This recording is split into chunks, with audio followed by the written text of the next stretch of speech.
My Hero Academia Manga Chapter 370.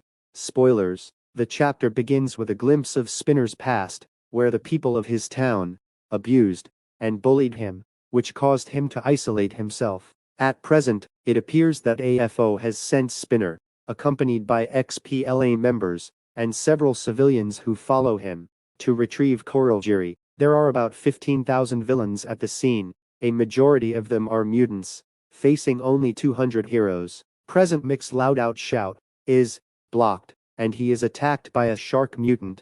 Koda, who has become separated from Shoji, saves his teacher with the help of some bird. The police officers present at the scene are told by their chief that there is no reinforcement available, therefore the officers are authorized to use taser shields on mutants. Rocklock gets surrounded by angry mutants, who are sporting Spinner flags and t-shirts. The villains then gang up on Koda, calling him a traitor, and asking him if he grew up in a metropolitan.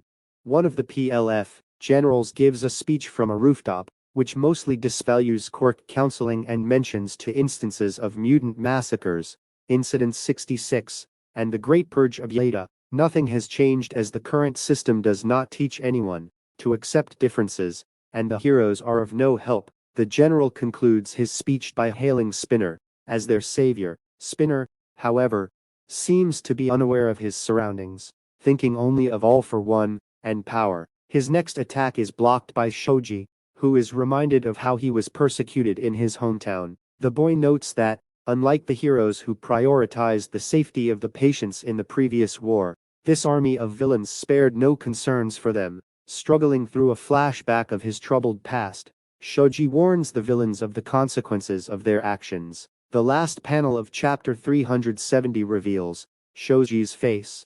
And here's the spoilers ends.